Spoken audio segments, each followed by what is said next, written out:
আজকে আমি অবশ্যই নতুন একটা ছবির গল্প নিয়ে এসেছি, কিন্তু ছোট্ট। কেন বলছি ছোট্ট, কেন কি জন্য বলছি ছোট? কারণ ছবি নয়, it's a web series, micro web series. Micro web series.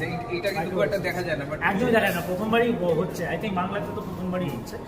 Microwave কথাটা এই কারণে, যেটা হচ্ছে যে ফাউন্ডেশনটা কোথা থেকে এসছে আমি একটু ছোট্ট করে বলি। সেটা হচ্ছে যে এখন আমরা রিল দেখে কত অভ্যস্ত, তো মানে এত অ্যাটেনশন স্প্যান কম, মানে একটুখানি ভালো লাগে আমরা স্কোর আপ।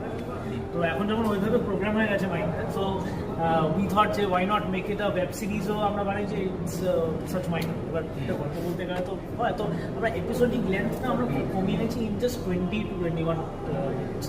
তার মধ্যে এপিসোডটা শেষ হয়ে যাচ্ছে, and it is not also যে 10টা এপিসোড, 6টা এপিসোড। অবশ্যই এই স্বল্প হলো চরিত্রটা কি জানতে। চরিত্রটির নাম হচ্ছে অনিশ। অনিশের জীবনের একটা গুরুত্বপূর্ণ 36 ঘন্টার স্প্যান, যেটা is tremendous roller coaster ride ওর জীবনে।